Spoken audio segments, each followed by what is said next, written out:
को पूरा करने के लिए एक समाज सेवी कुछ भी कर सकता है। जी हाँ, आपको ये भी बता दें कि जनता को सुख सुविधा और प्यार देने के लिए भी कुछ भी किया जा सकता है। जो भारतीय जनता पार्टी के एक समाज सेवी ने कदम उठाया है और मिलकर के जनता के साथ वो ये काम कर रहे हैं। जी हाँ, आपको ये भी बता दें कि उनका इन सब चीजों से ना ही किसी पार्टी से ना किसी राजनेता से कोई लेना देना है, बल्कि वो एक समाज सेवी हैं जिन्होंने मिशन 2024 के लिए जी जान लगाकर मेहनत की है और जनता के बीच में जाते हैं, उनके लिए काम करते हैं, समाज सेवा करते हैं और उनके साथ हमेशा मौजूद रहते हैं, जिनका नाम विकास राजपूत जी है। हम आपको ये भी बता दें कि देश के विकास के लिए, इसके साथ ही फर्रुखाबाद के कल्याण के लिए उन्होंने बहुत कुछ काम किया और भारतीय जनता पार्टी से इस बार टिकट मिलने की उम्मीद भी रखते हैं। सर, सबसे पहले आपका बहुत स्वागत है केकेडी न्यूज में। सर, हम लोगों ने आपके बारे में बहुत सुना है, समाज सेवा के बारे में बहुत सुना, आपने कितने काम किए जनता के लिए, उनके कल्याण के लिए, ये सब भी बहुत सुना है।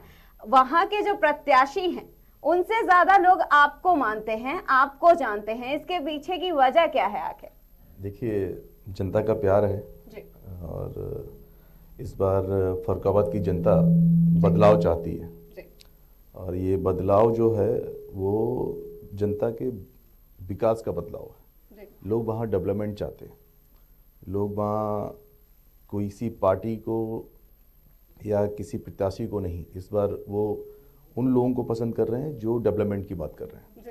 क्योंकि आप फर्रुखाबाद का इतिहास उठाएंगे तो बहुत अच्छा इतिहास रहा है फर्रुखाबाद का, और वहाँ आप देखेंगे तो 75 सालों में कभी कुछ विकास कार्य नहीं हुआ। जी। फर्रुखाबाद एक ऐसा कहेंगे कि दुर्भाग्यपूर्ण है उस शहर के लिए जहाँ पे इतने सारे बड़े बड़े नेता रहे जहाँ से, और सभी पार्टी की सरकारें रही वहाँ पे पूर्व में, लेकिन फर्रुखाबाद के लिए कभी किसी ने सोचा नहीं। फर्रुखाबाद में आप देखेंगे तो एक नेशनल हाईवे नहीं है, एक सिंगल नेशनल हाईवे, एनएच बोलते हैं, एक लिंक नेशनल हाईवे है हमारे पास, इटावा बरेली हाईवे। उसके बाद पूरे शहर में एक भी नेशनल हाईवे नहीं है, एक भी एक्सप्रेस वे वहाँ से होकर नहीं गुजरा। एक गंगा एक्सप्रेस वे की बात हुई थी और वो भी शाहजहाँपुर से होकर गुजर गया, और आज तक कोई भी बड़ी सुविधाएं जो मिलनी चाहिए, जो बेसिक सुविधाएं हैं फर्रुखाबाद के जनपद वासियों के लिए, वो अभी तक किसी भी नेता ने प्रोवाइड नहीं कराई।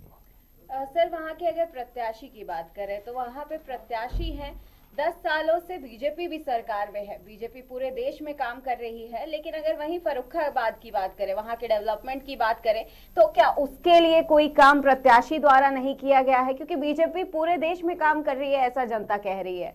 देखिए, भारतीय जनता पार्टी की केंद्र में सरकार है जी। और हमारी प्रदेश में भी सरकार है जी। और दोनों सरकारें बहुत अच्छा काम कर रही हैं, लेकिन कहीं ना कहीं फर्रुखाबाद के जनप्रतिनिधियों ने फर्रुखाबाद की आवाज़ को शीर्ष नेतृत्व तक पहुंचाया है नहीं। मैं कई बार कहता आया हूं, कई सारे चैनल्स पे आप लोगों ने बात भी करी है कि फर्रुखाबाद में अगर किसी चीज़ को डेवलपमेंट चाहिए तो आपको खुद पता होना चाहिए कि डेवलपमेंट क्या होता है।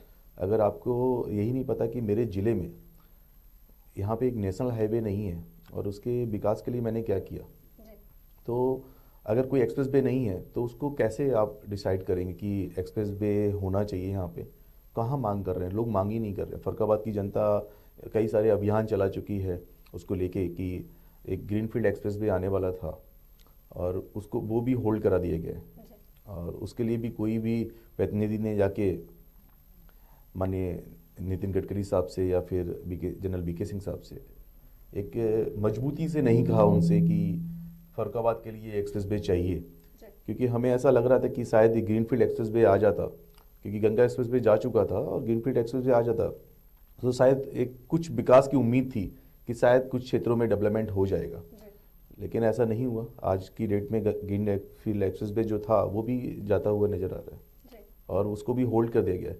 कुछ लोगों को गुमराह किया जा रहा है कि मैंने बात करी है, जनप्रतिनिधियों द्वारा अलग अलग चीज़ें गुमराह करते हैं लोग जनता को कि मैंने लेटर दे दिया, लेटर से एक्सप्रेस वे नहीं बनते हैं, ये पता होना चाहिए। और जनता आज की डेट में समझदार हो चुकी है और वो जानती है कि जनप्रतिनिधि उनके लिए क्या कर रहे हैं। तो सर, अगर जनता की बात करें, क्योंकि जनता सब जानती है, पब्लिक है ये सब जानती है, तो पब्लिक अगर ये सब जानती है तो फर्रुखाबाद की जनता की अब अगली डिमांड क्या है? वहीं अगर बात करें प्रत्याशियों की, जनप्रतिनिधियों की, तो क्या उनके लिए जनता इस बार कोई एक्शन लेगी? हाँ, इस बार जनता जरूर एक्शन लेगी। जिस तरीके से जनता का माहौल है और जिस तरीके से लोग जुड़ रहे हैं, और जहाँ तक क्योंकि इस बार पार्टी भी चाह रही कि युवाओं को आगे आना चाहिए, और जिस तरीके से लोग मेरे साथ जुड़ रहे हैं उस तरीके से शायद जनता बदलाव चाह रही है इस बार। सर, अभी आपने आपके साथ जुड़ने की बात कही, नमो ऐप पे हमने देखा आप नंबर 1 पे ट्रेंड करते रहते हैं, तो मतलब इसके पीछे की क्या वजह हो सकती है? वॉलंटियर्स भी आपके साथ काफी सारे जुड़े हुए हैं। देखिए, ये तो लोगों का प्यार है जो लोग मेरे साथ जुड़ना चाह रहे हैं, और मैं नंबर 1 पे ही चल रहा हूँ, तो लोगों का प्यार है जो जुड़ रहे हैं लोग मेरे साथ। सर, लोगों का प्यार जनरली किसी को इतनी आसानी से नहीं मिलता आजकल की दुनिया में।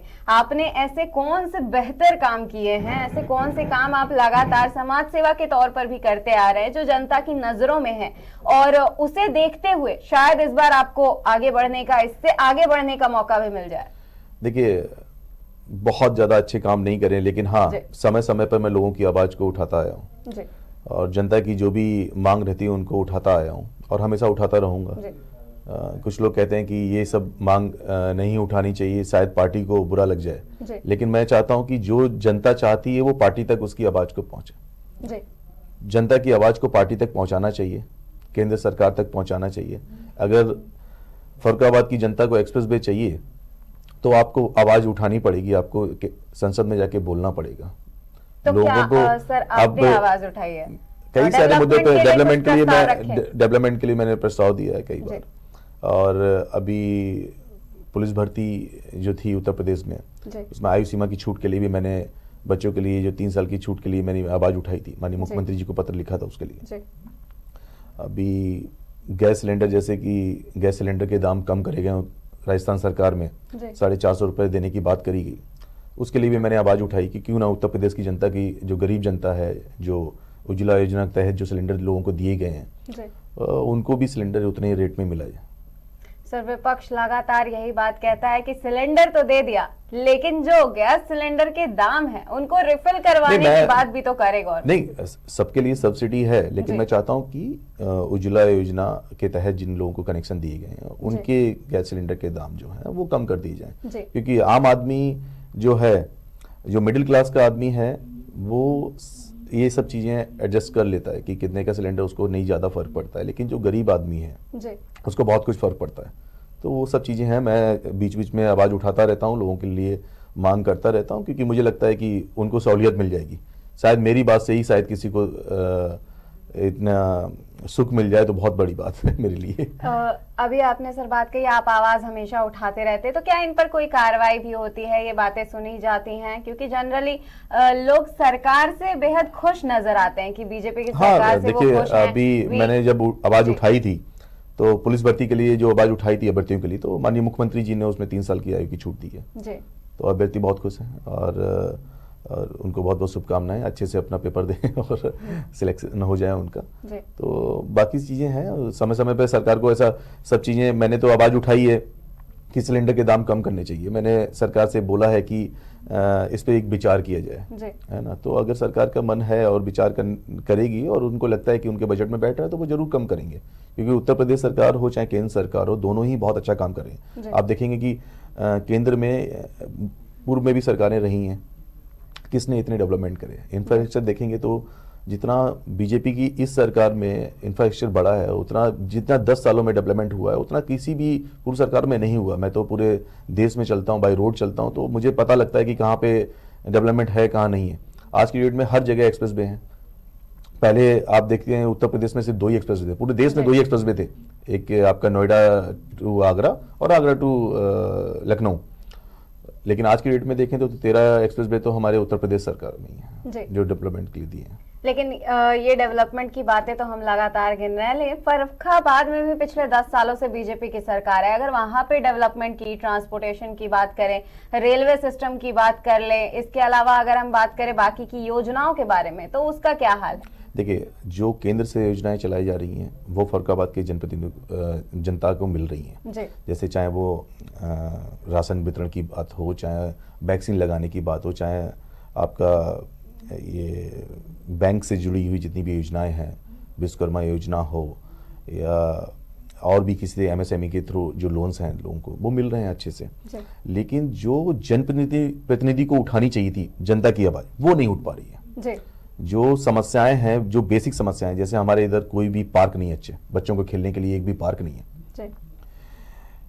आपके लिए आप देखेंगे तो कोई भी एक सिंगल स्टेडियम है और कहीं पे भी खेलकूद के लिए कोई भी स्थान नहीं बनाया गया। रेलवे की बात करेंगे, एक single train Kalindi express Delhi के लिए जाती है, कोई भी ट्रेनों के लिए नहीं लिखा गया कि बड़ी लाइन हो चुकी है तो बाया मथुरा के लिए कई ट्रेनें बढ़ाई जाएं। आज तक किसी प्रतिनिधि ने नहीं लिख के दिया कि फरुखाबाद के लिए भी एक दूसरी ट्रेन बढ़ाई जाए दिल्ली के लिए। इतने सारे व्यापारी हैं, रात में एक ही ट्रेन है और उसको भी बढ़ा दिया गया है प्रयागराज के लिए, तो आज की डेट में वो रिजर्वेशन भी नहीं मिलते लोगों को, खड़े खड़े लोगों को सफर करना पड़ रहा है। तो इतनी कठिनाई होने के बावजूद भी लोग आवाज नहीं उठा रहे हैं। वहाँ के जनप्रतिनिधि अगर अपनी जनता के लिए आवाज नहीं उठाएंगे तो कौन उठाएगा? आप एक्सप्रेस वे की बात कर रहे हैं, एक भी सिंगल एक्सप्रेस वे होकर गुजरा नहीं है। आप एक्सप्रेस वे नहीं रहेंगे, कहाँ से विकास कार्य मिलेगा? लोग वहाँ बोलते हैं रोजगार नहीं है, रोजगार कहाँ से मिलेगा? उन टूटी सड़कों पे कोई आदमी आने वाला नहीं है। मैंने वहाँ पे एक आवाज़ उठाई थी कि जनता को एक एयरपोर्ट का निर्माण, अगर मैं कभी चुन के आता हूँ तो मैं एक एयरपोर्ट का निर्माण कराऊंगा वहाँ पे। एयरपोर्ट का निर्माण मैं इसलिए नहीं कराऊंगा कि वहाँ पे लोग हवाई जहाज से घूम सकें, मैं इसलिए कराऊंगा कि बड़े बिजनेसमैन वहाँ पे आ सकें, अपने प्लांट्स लगा सकें और जो वहाँ की जनता को वहाँ पे रोजगार मिल सके, वहाँ के मेरे युवाओं को रोजगार मिल सके, वहाँ के युवा आगे बढ़ सकें अपना रोजगार लेके, और अब उनको प्रेरित कर सकूं कि रोजगार लगाने के लिए भी, एक बिजनेसमैन बनने के लिए भी एक सोच होनी चाहिए। क्योंकि एयरपोर्ट का निर्माण जो है वो फरुखाबाद के डेवलपमेंट को एक नई दिशा देगा। वो मैं चाहता हूं कि वहां पे होना चाहिए।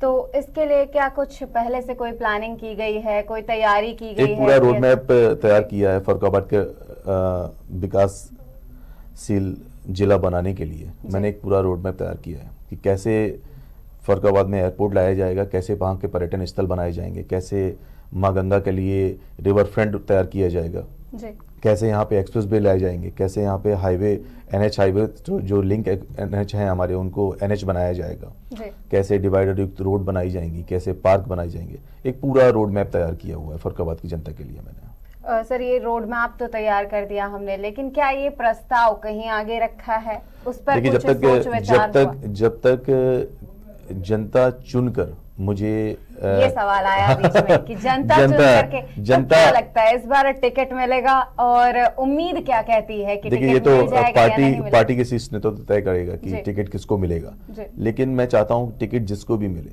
वो ये सारे मुद्दे लेकर चले। मेरा ऐसा मानना है कि ये टिकट किसी को भी मिले, मैं फरुखाबाद के डेवलपमेंट की बात कर रहा हूँ, मैं नहीं बोल रहा हूँ कि मुझे टिकट मिल जाए और मैं ये सब कर पाऊंगा, इतना बड़ा काबिल हूं, मैं ऐसा नहीं बोल रहा। लेकिन हाँ, जिसको भी मिले वो सारे मुद्दे अपने उठाए और आगे भी उसको उठाता रहे। और पार्टी से भी ये अनुरोध करूंगा, निवेदन करूंगा कि जिसको भी टिकट दे वो उसकी बातों को समझना चाहिए इंसान को कि क्या ये फरुखाबाद के विकास के लिए क्या ये परफेक्ट आदमी है कि नहीं है, क्या परफेक्ट कैंडिडेट है कि नहीं है, ये पार्टी को भी देखना चाहिए।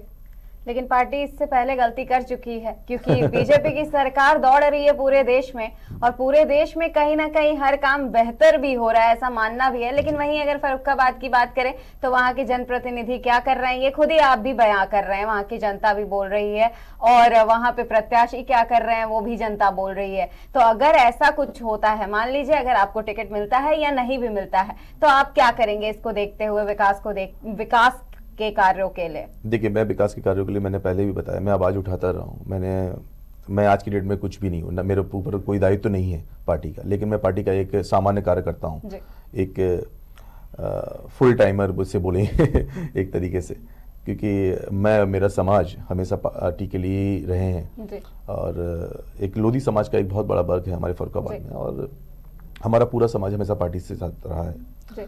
तो हम समाज के कई सारे वरिष्ठ जो लोग हैं वो भी पार्टी के से अनुरोध करते रहते हैं, आवाज़ उठाते रहते हैं कि जो भी जन समस्याएं हैं उनको लेके, और मैं हमेशा समस्याएं अभी भी तक उठाता रहा हूँ, आगे भी उठाता रहूंगा। अगर पार्टी मौका देती तो बहुत अच्छी बात है, नहीं मौका देती तब भी मैं समस्याएं के लिए आवाज उठाता रहूंगा। बात कर सकते हैं नहीं, ऐसा अभी कुछ प्लान नहीं है, लेकिन जनता जैसा निर्णय लेगी वैसा काम करा जाएगा। अगर जनता मान लीजिए चाह दे कि आप निर्दलीय आइए, अगर देखिए बीजेपी जनता मान लीजिए टिकट नहीं देती है, लेकिन देखिए, जनता चाह दे कि जनता चाह रही निर्दलीय है, आइए। जनता चाहेगी तो बीजेपी जरूर टिकट देगी, जी, ऐसा मानना है मेरा। अगर जनता चाहती है तो बीजेपी जरूर टिकट देगी। होप सो कि आपकी जो ये मनोकामना है वो जरूर पूरी हो, जी, क्योंकि जनता के विकास के लिए काम आएगा। लेकिन अभी आपने बात की लोधी समाज की, तो इससे अगर जुड़ा हम आपके बैकग्राउंड के बारे में बात करें तो सर आप समाज सेवी हैं, इसके अलावा अगर आपके बैकग्राउंड को देखा जाए तो क्या कुछ खास रहा है?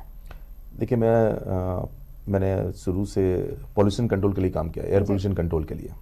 बहुत सारी, ये भी एक समाज में बहुत बड़ा मुद्दा है कि जो वातावरण है वो बहुत ही ज़्यादा प्रदूषित हो रहा है जी, और उसके लिए हम शुरू से काम करते आए हैं। जितनी भी बड़ी बड़ी कंपनियां हैं, आपके पावर प्लांट्स हो गए, सीमेंट प्लांट्स हो गए, स्टील प्लांट्स हो गए, वहाँ पे हम मशीनरी लगाते हैं और लोगों को बताते भी हैं कि ज़्यादा से ज़्यादा जो प्योरिटी है वो एयर में वो हम दे सकें उनको मशीनों के थ्रू। जी, और लोग लगाते भी हैं, ऐसा नहीं है, लेकिन लोगों को जागरूक होना चाहिए। कई सारे हमारे पोल्यूशन कंट्रोल डिपार्टमेंट को भी ये सब चीज़ें थोड़ी मजबूती से देखनी चाहिए उनको, कि जी। ये सारे मुद्दे उठाने चाहिए, लोगों को प्रेरित करना चाहिए कि नहीं नहीं आपको करना है, जागरूक करना चाहिए। इसके लिए जागरूकता की बहुत जरूरत है। जी। तो क्या वहाँ फर्रुखाबाद की जनता इतनी जागरूक है, या तो वो अपनी आवाज नहीं उठा पा रही है, या वो प्रत्याशियों को इतना फोर्स नहीं कर पा रही है कि उनकी आवाज जो है, उनकी जो डिमांड है, उनकी सुविधा की चीजें जो हैं, वो आगे तक ये आवाज लेकर के जाएं और उनकी सुविधा की चीजों को पूरा करा सके? क्या या तो जनता को जागरूक होने की और गवर्नमेंट को इस पर जागरूकता फैलाने के लिए ध्यान देने की जरूरत है, या फिर वहां के प्रत्याशियों में ही वाकई में कमी है? देखिए जनता बहुत भोली भाली होती है, हाँ, वो तो है ना। आप जैसे प्रलोभन दे देंगे आज की डेट में, अगर आप बता देंगे मैं ये करा दूंगा, मैं वो करा दूंगा, तो जनता आपके साथ चल देगी। जी, और बाद में होता क्या है कि वो सब आदमी जीतने के बाद ये सारी चीज़ें भूल जाता है। पूर्व में जितनी भी सरकारें रही हैं, किसी भी सरकार ने फर्रुखाबाद के विकास के बारे में सोचा नहीं है। हाँ, मैंने तो सभी सरकारों में ज़िंदगी जी है फर्रुखाबाद में। हमारे जब मैं कॉलेज टाइम में था तो सपा के शासनकाल में और बसपा के शासनकाल में जो बिजली की समस्या थी वहाँ पे, वो एक एक सप्ताह में आती थी, एक सप्ताह दिन में आती थी, एक सप्ताह रात में आती थी, रोस्टर लग जाते थे। आज की डेट में वो समस्याएं नहीं है। उत्तर प्रदेश की सरकार बहुत अच्छा काम कर रही है, जी, बिजली की समस्या को ऑलमोस्ट दूर कर दिया गया है। फर्रुखाबाद में गांव में 20-20 घंटे लाइट आ जाती है, 18 से 20 घंटे लाइट आती है गांव में, और शहर में ऑलमोस्ट 20-22 घंटे लाइट रहती है। तो ये सब चीज़ें नहीं है। लोगों ने कैसे कैसे हम लोगों ने लैंप से जाके पढ़ाई करी है, तो वो समस्याएं नहीं है। आज की डेट में उत्तर प्रदेश सरकार और केंद्र सरकार बहुत अच्छा काम कर रही है, तो वो सब समस्याएं जनता को नहीं है। तो इसलिए जनता बहुत ज़्यादा आवाज़ नहीं उठाती, सोचती है चलो केंद्र में और प्रदेश में सरकार है, कुछ तो कर ही रही है। जनप्रतिनिधियों को तो वो लोग कोसते ही रहते हैं कि ठीक है ये लोग काम नहीं कर रहे, तो उसके लिए तो वो आवाज़ उठा ही रहे हैं। अब जैसा वो काम कर रहे हैं उनको ऐसा फल मिलेगा, जी। मेरा ऐसा अगर मानना बात है। करें, अभी आपने इलेक्ट्रिसिटी की बात की कि हाँ, मतलब जिले में, पूरा शहर में इलेक्ट्रिसिटी से खुश है जनता, इलेक्ट्रिसिटी का काम बेहतर है। अगर वहीं स्वास्थ्य की बात करें, चिकित्सालय की बात करें, तो इसकी क्या कुछ व्यवस्था है? देखिए स्वास्थ्य की समस्याएं हैं वहाँ पे जिले में है, जी, और पहले भी थी, अब अभी भी है। वो जी। उसको बेटर नहीं बोल सकते, बहुत ज़्यादा एक एवरेज रेशियो में ही चल रहा है स्वास्थ्य की समस्याएं। और उसके लिए भी मैंने एक बार आवाज़ उठाई थी, बीच में डेंगू फैल रहा था लोगों को, लेकिन बहुत अच्छी सुविधाएं नहीं है। हमारे इधर लोहिया हॉस्पिटल है सरकारी, लेकिन उसमें भी बहुत अच्छी सुविधाएं नहीं। जरा सा कोई मेजर केसेस हो जाते हैं तो फिर आपको या तो सैफई जाना पड़ता है, जी, जबकि सैफई एक डिस्ट्रिक्ट नहीं है, और उसके बावजूद भी सैफई में उनको रेफ़र कर दिया जाता है, क्योंकि हमारे इधर कोई भी मेडिकल कॉलेज नहीं है। किसी ने आज तक आवाज़ ही नहीं उठाई कि मेडिकल कॉलेजेस होने चाहिए, जी, कुछ बड़ी स्वास्थ्य सेवाएं या स्वास्थ्य शिविर लगें, या फिर बड़े हॉस्पिटल्स या ट्रॉमा सेंटर कोई बने, कुछ भी नहीं है ऐसा। क्योंकि जनप्रतिनिधि जब तक आवाज़ नहीं उठाएंगे तब तक वहाँ कुछ होने वाला नहीं है। और जनता के लिए एक पढ़े लिखे युवा सोच के साथ चलने वाले इंसान के लिए वहाँ का जनप्रतिनिधि बनना बहुत ज़रूरी है। जी, अगर फर्रुखाबाद को डेवलपमेंट चाहिए तो एक ऐसा प्रत्याशी उनको चाहिए जो उनके बारे में सोच सके, उनकी समस्याओं के बारे में लोगों को अवगत करा सके। जी। जो कि ऊपर शीर्ष ने तो बैठे हुए लोग हैं, उनको जब तक समस्याएं नहीं पता लगेंगी फर्रुखाबाद की, तब तक डेवलपमेंट नहीं होने वाला है। अगर सर अभी आपने योजनाओं के बारे में बात की, कई सारे डेवलपमेंट और विकास के बारे में बात की, आपने कहा कि योजनाएं पहुंच रही हैं, वहीं अगर बात करें पीएम आवास की तो उसकी क्या कुछ व्यवस्था है जिले में? क्या वाकई में लोगों को पीएम आवास मिले हैं? देखिए, पीएम आवास लोगों को दिए गए हैं और मिले भी हैं। कुछ जगह से शिकायत आ रही है और ऐसा नहीं है कि पीएम आवास नहीं मिले, पीएम आवास दिए गए हैं और लोगों को मिले हुए हैं जो लोग हैं। लेकिन कुछ लोग शिकायत करते हैं और वो पहले भी करते थे, अभी भी कर रहे हैं, लेकिन कब तक, कहाँ तक सच है वो, उसको प्रशासन को देखना चाहिए। यही सवाल है सर कि प्रशासन को इस चीज को देखना बेहतर तरीके से चाहिए, क्योंकि कई जगह से ऐसी शिकायतें आ रही हैं कि पीएम आवास कहा तो जा रहा है बट मिला नहीं। लेकिन गवर्नमेंट जो है वो लगातार यही दावे करती है कि पीएम आवास सबको दिए जा रहे हैं, इतने करोड़ लोगों को पीएम आवास दिए गए हैं, फ्री राशन दिया जा रहा है, पर जमीनी स्तर पर कितना देखने की जरूरत है इसे? देखिए, पीएम आवास तो दिए जा रहे हैं, ये आप लिस्ट उठा के देख सकते हैं, लोगों के जाके देख सकते हैं जहाँ जहाँ पीएम आवास बांटे गए हैं और दिए गए हैं जी।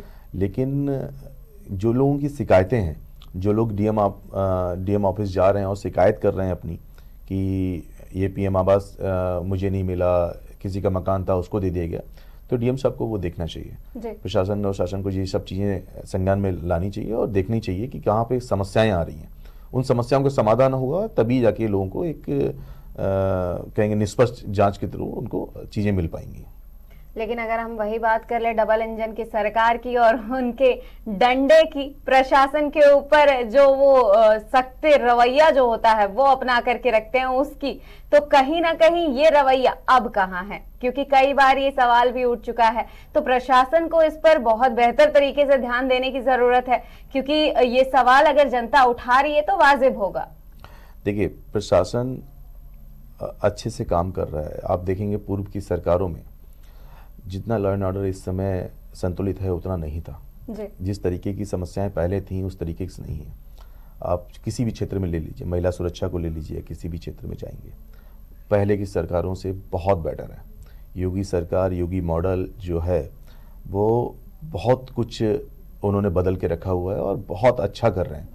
आप रही बात प्रशासन की, अगर आप बात करेंगे तो जितनी जागरूकता इस समय फैलाई जा रही है लोगों में, उतनी जागरूकता पहले नहीं फैलाई जाती। आज की डेट में आप मुख्यमंत्री जन पोर्टल पे, जन सुनवाई पोर्टल है हमारा, आप उस पर शिकायत कर सकते हो। आप बिजली विभाग में आपके लिए एक अलग से नंबर दिया गया है, आप उस पर शिकायत कर सकते हो। पहले कहाँ थे नंबर? पहले कहाँ समस्याएं होती थी? पहले तो कोई समस्या की सुनवाई तो नहीं होती थी, बस आपकी समस्या थी, आपके मन में थी वो। आज की डेट में आप अपने मुख्यमंत्री को बता सकते हैं।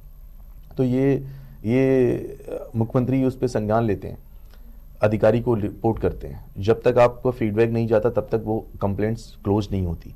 तो ये जागरूकता है, प्रशासन के ऊपर दबाव है सरकार का, और सरकार ये सारे काम कर रही है तो कहीं ना कहीं ये जनता के लिए कर रही है, न कि स्वयं के लिए। और जनता के लिए सरकार आई है, जनता ने चुनी है सरकार, 2-2 बार चुनी है, तो कहीं ना कहीं अच्छा काम कर रही है तभी जनता सरकार चुनती है। अगर तीसरी बार की बात करें तो हाँ, तो बीजेपी की प्रचंड बहुमत से सरकार बनेगी। इस बार केंद्र में सरकार बनने वाली है और हम फिर बैठेंगे एक बार इंटरव्यू में। लेकिन आप हाँ, इस बार सरकार 100% बनेगी, ये हमारा वादा रहा आपसे। पर गठबंधन तो कुछ और ही करने पे तुला हुआ है। गठबंधन का पूरा अगर बयानबाजी की बात करें, उनके बेतुके बयानबाजी की बात करें, इसके अलावा गठबंधन के चेहरों की बात करें तो वो भी कई सारे दावेदार सामने हैं, अभी तक डिसाइड नहीं हो पा रहा है। लेकिन जनता ये सारी चीजें देख रही है, क्या जनता इससे बट पाएगी? क्योंकि गठबंधन लगातार बेतुके बयानबाजी करती है। देखिए, अब जनता विपक्ष के लोगों को समझ चुकी है जी। कि कितना ये लोग कितने मजबूत हैं, कितने अच्छे हैं, क्या कर रहे हैं। अगर ये लोग अच्छे होते तो कभी इनको विपक्ष में बैठने की जरूरत नहीं पड़ती। एक तरीके से आप बोलेंगे कि 70 साल से किसी आदमी का घर हो और उस आदमी का घर चला जाए तो कहीं ना कहीं उसने कुछ ना कुछ तो गलत किया है जी। और गलत किया है तो वो उनका फल उनको मिल रहा है। जनता के साथ जो आपने विश्वासघात किया है, क्या किया आपने डेवलपमेंट के नाम पे? सिर्फ बैठे रहे। डिजिटल इंडिया, अगर माननीय मोदी जी अगर डिजिटल इंडिया को बढ़ावा नहीं देते, हम लोग कभी यूपीआई सोच सकते थे? आज की डेट में कितनी लूटपाट बंद हो चुकी है आप देखेंगे। पहले की ज़माने में क्या होता था कि बैंक से आदमी निकला, अपनी दहेज के लिए, बेटी के लिए पैसे लेके निकला और उसको लूट लिया गया। कहाँ कोई खबर आती है आप पेपरों में, न्यूज़पेपर में? आप तो प्रेस वाले हैं, आपको तो पता होना चाहिए। तो कोई पेपर में नहीं खबर छपती है कि 20,000 उससे लूट लिए, 10,000 उससे लूट लिए, उसको गोली मार दी। कहाँ होती है ये खबरें? आज की डेट में आना बंद हो चुकी हैं। लेकिन पूर्व की सरकारों ने ऐसा किया ही नहीं है, बस लूटते रहे वो लोग। कोई घोटाला, आपने बड़ा घोटाला देखा है? कांग्रेस गवर्नमेंट में कितने घोटाले हुए, चाहे कोल्स घोटाला हो, चाहे उनका 2G घोटाला हो, चाहे उनका SBI बैंक घोटाला हो, आपका रोटोमैक घोटाला हो, कितने सारे घोटाले आते थे। आज की डेट में कहाँ घोटाले हो रहे हैं? आज की डेट में सिर्फ छापे पड़ रहे हैं। ईडी देख रही कहाँ कहाँ कितना पैसा हो रहा है, उनको और वापस लाया जा रहा है। लोग कहते हैं काला धन कहाँ है? काला धन तो आ रहा है अपने देश में, जो छुपा रखा था वो काला धन आ रहा है आज की डेट में। लेकिन विपक्ष की अगर बात करें तो वो इसे भी बीजेपी का तानाशाही रवैया बताता है कि आए दिन किसी के घर छापे मरवा देते हैं, आए दिन किसी के घर रेड पड़वा देते हैं। तो जो सारा पैसा है, जो सारा पैसा रखा है विपक्ष ने छुपा के, वो डायरेक्ट जमा करा दो RBI में। कल से छापे करना बंद कर देंगे भाई बीजेपी सरकार। सवाल ये भी रहता है कि बीजेपी के किसी नेता के घर आखिर ऐसा क्यों नहीं होता है? तो क्योंकि नेता सारे आपने क्यों नहीं, अगर बीजेपी के नेता भ्रष्ट थे तो आपने क्यों नहीं जांच कराई उसकी अभी तक? आप 70 सालों से आपकी सरकार थी, बीजेपी के नेता अगर भ्रष्ट थे तो आपने सरकार जांच क्यों नहीं कराई? सरकार तो आपकी पूरी दावेदारी है, गठबंधन पूरी दावेदारी कर रहा है कि इस बार आके रहेगा। वो कभी नहीं आ पाएंगे, क्योंकि आप देखेंगे तो कहाँ से गठबंधन की बात करते हैं ये लोग। कहाँ है गठबंधन? कहाँ दिख रहा है आपको? सपा सरकार में देखेंगे तो सपा, अखिलेश यादव जी ने बोला है कि कांग्रेस को वोट मत दीजिए, कांग्रेस से ज्यादा भ्रष्ट चोर कोई पार्टी नहीं है। तो इस तरीके के उधर आपके कमलनाथ जी बोल रहे हैं कौन अखिलेश बखलेश क्या होता है। इस तरीके की अगर बात कर रहे हैं तो गठबंधन कहाँ है? जो अपने नेताओं को ही अगर एक इज्जत ना दे पाए एक दूसरे से, तो गठबंधन की क्या बात करेंगे? उनके जो सपोर्टर हैं वो स्वयं एक दूसरे से गाली गलौज करते हैं, तो कोई गठबंधन नहीं किसी का भी। अगर इसी पे राम मंदिर की बात करें, राम मंदिर को लेकर के भी बड़े बड़े चेहरों ने बड़े बड़े बयान भी दिए हैं और उन बयानबाजी का कहीं ना कहीं असर भी देखने को मिलता है। किस तरीके का? अगर हम बात करें परसों की ही बयान की, तो जितेंद्र पहवा ने आवाड़ ने बयान दिया कि श्री राम मांसाहारी थे, मांस खाते थे। इन सारे बयानबाजियों का कहीं ना कहीं तो असर पड़ता है। मुझे नहीं लगता है कि इस तरीके के लोगों को बयानबाजी करनी चाहिए जी। और उनको शायद लाइमलाइट में आना बहुत अच्छा लगता है, इस तरीके से बयानबाजी करते हैं। और शायद वो रहे होंगे भगवान जी के, शायद भगवान जी के साथ तो नहीं रह सकता ऐसा आदमी जो उनके विरोध में बोलेगा जी। शायद रावण कुल में रहे होंगे, तो इस तरीके की बयानबाजी कर रहे हैं, दावेदारी भी कर रहे हैं कि हम अपने बयान पे कायम हैं। हाँ, तो बताया ना, वो रावण की पार्टी में होंगे इसलिए बयानबाजी कर रहे हैं। और अगर वहीं लालू और राबड़ी की बात करें तो वो कह रहे हैं कि राम मंदिर की जगह हॉस्पिटल बनवा दिया होता, मंदिर बनवाने की क्या जरूरत थी, और गुलामी की मानसिकता भी बता दी है। उन लोगों ने क्या किया ये पूरा देश जानता है, इसको बताने की जरूरत नहीं है। अगर लालू जी ने और राबड़ी जी ने क्या किया है, सिवाय चोरी डकैती के अलावा कुछ काम करें उन लोगों ने? जो उन्होंने काम करें उसके लिए सरकार कोर्ट के द्वारा उनको सजा मिल चुकी है और सजा जारी भी है। इतने सारे केसेस चल रहे हैं। अगर कोई अच्छे काम करे होते उन्होंने, वो लोग ऐसी बातें करें जिन्होंने अच्छे काम करें। हमारी पार्टी राम मंदिर का निर्माण कर रही है और हॉस्पिटल्स का भी निर्माण कर रही है। उनके बताने से ये कार्य नहीं होंगे, उनको खुद सोचना चाहिए। उन्होंने अपनी सरकार जब थी तब कितने हॉस्पिटल्स बनवाए, कितने लोगों के लिए क्या किया। बिहार की कंडीशन आज भी वैसी है जैसी आज से 50 साल पहले थी। बिहार कुछ बदल नहीं गया है। बिहार में वही सारे लोग पिछड़े लोग हैं, पिछड़े क्षेत्र हैं। इन लोगों ने क्या बदला बिहार के लिए? आज की डेट में बीजेपी जब वहाँ जाती है, नीतीश कुमार जी क्या कर रहे हैं?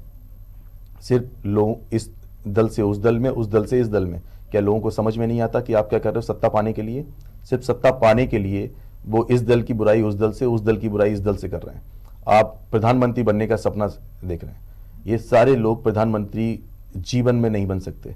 जो लोग एक छोटे से दल को आप क्या बोलते हैं धोखा दे सकते हैं, तो देश तो बहुत बड़ी बात है। छोटे छोटे दलों को जो आपस में धोखा दे रहे हैं, वो देश को क्या संभालेंगे? वो देश की जनता को क्या संभालेंगे? आप चाहे अखिलेश यादव जी को ले लीजिए, चाहे नीतीश कुमार जी को ले लीजिए, जो छोटे छोटे दलों को भी धोखा दे रहे हैं, एक दूसरे से इसके दल को धोखा दे दिया, तो वो देश को नहीं संभाल सकते। देश की जनता बहुत बड़ी है। अगर बिहार की हम बात कर रहे हैं तो बिहार में बीजेपी एक बार कोशिश कर चुकी है, बीजेपी आ भी चुकी है, लेकिन उसके बाद जा भी चुकी है। नीतीश का पलड़ा वहां ज्यादा भारी है। लेकिन अगर अब बात करें इस चुनाव की, तो इस चुनाव में क्या लगता है कि बिहार में वाकई में कोई बदलाव होगा? क्योंकि बिहार की जनता की मानसिकता बदलना शायद थोड़ा मुश्किल है। देखिए, बिहार की जनता बीजेपी को सपोर्ट करती है, लेकिन कुछ जातिगत जो वोट बैंक है वो इन लोगों ने कैप्चर करके रखा है। उनकी मानसिकता को ऐसा इन्होंने समझा के रखा हुआ है कि नहीं नहीं, हम ही तुम्हारे मसीहा हैं और हम ही तुम्हारे लिए अच्छा सोचते हैं जी। राम मंदिर निर्माण जो है वो पूरे देश की जनता के लिए है। पूरे सनातन जो धर्म है वो हिंदुओं की एक ऐसी आस्था है और उसके लिए राम मंदिर का निर्माण बहुत ज़रूरी था। बीजेपी पार्टी ने पूरा अपना जीवन जो है उसके निर्माण को बनाने के लिए पूरा गवा दिया। हमारे पार्टी के शीर्ष नेतृत्व ने, कई सारे बड़े नेताओं ने अपना पूरा जीवन सिर्फ राम मंदिर को बनाने के लिए ही गुजार दिया कि कैसे भी करके ये दिन आ जाए जी। और आज वो दिन आने वाला है। आने वाले समय में राम मंदिर का निर्माण होगा। जिस तरीके से लोग बोल रहे हैं कि वहाँ पे हॉस्पिटल हो जाना चाहिए था, एक अयोध्या में हॉस्पिटल बनने से पूरे देश का इलाज नहीं हो सकता। उन हॉस्पिटल्स को पूरे देश में बनाना पड़ेगा और वो हमारी पार्टी बना रही है और बनाती रहेगी। लोग लेकिन विपक्ष कह रहा है कि ये भी चुनाव जीतने के लिए एक हथकंडा है और हर बार बीजेपी एक हथकंडा लेकर के आती है, इस बार राम मंदिर का हथकंडा लेकर। राम मंदिर का हथकंडा नहीं है। राम मंदिर, भगवान राम में जो लोग आस्था रखते हैं उनके लिए बहुत बड़ी बात है, लेकिन जो लोग भगवान राम को मानते ही नहीं है उनके लिए हथकंडा ही होगा। क्योंकि भारतीय जनता पार्टी सनातन में विश्वास रखती है और ये लोग सनातन में विश्वास नहीं रखते हैं, तो ये उनके लिए हथकंडा होगा, हमारे लिए नहीं। तो कुल मिला के ये चुनावी रैलियों के लिए, चुनावी लोगों को संबोधित करने के लिए नहीं है, मतलब अपनी तरफ इकट्ठा करने के लिए नहीं है। राम मंदिर केवल आस्था को देखते हुए बनाया गया है। लेकिन विपक्ष लगातार केवल राम मंदिर को लेकर के ही षड्यंत्र कर रहा है, राम मंदिर को लेकर के ही बयानबाजी कर रहा है। वहीं अगर अपने नीतीश कुमार की अभी बात कही तो नीतीश कुमार का खुद ही डमाडोल नजर आ रहा है, क्योंकि वो न कभी इधर न कभी उधर, कहीं नजर नहीं आ रहा है फिलहाल। लेकिन विपक्ष में वो उम्मीदवार के पद पे खड़ा भी होना चाहते हैं। राहुल गांधी की अगर बात कर ले तो कांग्रेस ने और ना ही किसी विपक्षी नेता ने एक बार भी राहुल गांधी का नाम लिया, बल्कि पार्टी से मल्लिकार्जुन खड़गे का नाम सामने आया और राहुल गांधी लगातार भारत जोड़ो यात्रा कर रहे हैं। देखिए, उनके इधर खुद ही डिसाइड नहीं हो पा रहा है कि कौन नेता है उनका। वहाँ जबरदस्ती खड़गे जी को नेता बनाया गया है जी। जबकि पार्टी एक परिवार की पार्टी है उनकी, और वो लोग या तो प्रियंका जी को या राहुल जी को ही चाहेंगे प्रधानमंत्री के रूप में अपना प्रत्याशी घोषित करना, और खड़गे जी को वो कभी तर्ज नहीं देंगे कि उनको वरीयता मिले। दूसरी है कि ये लोग जो गठबंधन कर रहे हैं, जो गठबंधन है वो इनकी गठबंधन की पार्टियों में हर एक प्रधानमंत्री का उम्मीदवार है। चाहे आप अखिलेश जी को ले लीजिए, चाहे नीतीश जी को ले लीजिए, चाहे राहुल जी को लीजिए, चाहे कांग्रेस में तो तीन प्रधानमंत्री पद के दावेदार हैं। खड़गे जी अलग दावेदार हैं, राहुल जी अलग हैं, प्रियंका जी अलग हैं, और आपका विपक्ष में जितनी भी पार्टियां इनके साथ में हैं वो कहीं ना कहीं सब प्रधानमंत्री बनना चाहते हैं, और मेरे हिसाब से इस बार कई सारे प्रधानमंत्री बन जाएंगे एक बार में। ये कई सारे प्रधानमंत्री तो बन जाएंगे, लेकिन कंफ्यूजन बहुत क्रिएट हो गया इस बीच कि जनता भी ये डिसाइड नहीं कर पाएगी कि आखिर विपक्ष में देना है वोट अगर तो किसे दे। हम जनता ने डिसाइड कर लिया है और तो जनता आस्था के साथ है। कितने सीटों की दावेदारी कर? जनता आस्था के साथ है। इस बार 400 पार, 400 पार भारतीय जनता पार्टी इस बार 400 पार रहेगी। तो ये दावेदारी भी कर दी गई है कि लोकसभा चुनाव में भारतीय जनता पार्टी 400 पार होगी। लेकिन एक सवाल हमारा आखिरी यही है कि आखिर फर्रुखाबाद में आपको विकास करना हो, आप समाज सेवी हैं, विकास के कार्य करने हो, और अगर जनता चाहे तो क्या आप निर्दलीय लड़ेंगे अगर टिकट नहीं मिलता है तो? देखिए, ये पहले तो ऐसा कुछ नहीं है और पार्टी निर्णय करेगी कि किसको टिकट मिलना है, और पार्टी, मुझे नहीं लगता कि पार्टी जिसको भी सोच समझ के लड़ाएगी, हम उसको दिल जान से लड़ाएंगे। और उसके बाद काम का क्या? अगर मान लीजिए जो भी आता है वो उन सारे लूप होल्स आपने जो रेडी किए हैं, मैप रेडी किया है आपने, उनके साथ साझा किया जाएगा। जो पार्टी का प्रत्याशी हुआ उसके साथ मेरे जो मेरे जो सपने हैं फर्रुखाबाद के विकास कार्यों को लेकर, मैं उनके साथ साझा करूंगा। तो फर्रुखाबाद को लेकर के जो भी सपने हैं उनको साझा किया जाएगा। अगर पार्टी की तरफ से टिकट नहीं मिलता है तो निर्दलीय चुनाव लड़ने का कोई प्लान तो नहीं है, लेकिन अगर जनता चाहे, जनता की खुशी के लिए कुछ भी किया जा सकता है। फिलहाल हमसे जुड़ने के लिए आपका बहुत बहुत धन्यवाद सर। तो फर्रुखाबाद के विकास के लिए बहुत काम किया है विकास राजपूत जी ने, और आगे भी ऐसे ही काम करते रहेंगे, ऐसा उनका कहना है। इसके साथ ही उनका ये भी कहना है कि इस बार लोकसभा चुनाव में 400 पार करके आएगी बीजेपी और प्रचंड बहुमत के साथ जीत हासिल करेगी। वहीं अगर बात करें फर्रुखाबाद की, तो फर्रुखाबाद में डेवलपमेंट से लेकर के बाकी की कई सारी ऐसी समस्याएं हैं। रेलवे लाइन की अगर बात करें तो इसकी भी समस्या प्रमुख है। अगर बात करें चिकित्सा की तो उसकी भी समस्या प्रमुख है। कई सारी ऐसी समस्याएं हैं जो सामने निकल करके आई हैं। सड़कों की बात करें तो वो भी दुरुस्त नहीं है। अगर एक्सप्रेसवे की बात करें तो वो भी नहीं है। लेकिन फर्रुखाबाद के विकास के लिए विकास राजपूत जी बहुत सोच रहे हैं। वहीं अगर भारतीय जनता पार्टी की बात करें तो भारतीय जनता पार्टी ने पूरे देश में काम किया है, ऐसा कहना है, ऐसा लोगों का भी मानना है। लेकिन अगर बात करें फर्रुखाबाद की, तो फर्रुखाबाद में विकास अभी रुका हुआ है। इस पर ध्यान देने की बहुत जरूरत है और इसके पीछे का मुख्य कारण जो वहां के प्रत्याशी है, जो वहां के प्रतिनिधि हैं, उनको बताया जा रहा है, क्योंकि वो इन मुद्दों पर विशेष तौर पर ध्यान नहीं दे रहे हैं। वो इन मुद्दों को आगे लेकर के नहीं जा रहे हैं, सरकार से इन चीजों को साझा नहीं कर रहे हैं, क्योंकि जनता की ये सारी मुख्य डिमांड है। जनता चाहती है कि क्षेत्र में विकास हो, लेकिन विकास के कार्य इनकी वजह से नहीं हो पा रहे हैं। तो देखना यह है कि क्या फर्रुखाबाद में अब कोई विकास कार्य हो पाते हैं। बीजेपी की सरकार अगर दोबारा से आती है तो क्या फर्रुखाबाद का पूरी रूपरेखा बदल पाएगी या फिर नहीं बदल पाएगी, या कोई और सरकार आती है वो इसे बदलने में कामयाब हो पाएगी। क्या विकास जी को वाकई में मौका मिलेगा, ये सारी चीजें एक बार फिर से हम साझा करेंगे। फिलहाल के लिए नमस्कार, देखते रहिए केकेडी न्यूज।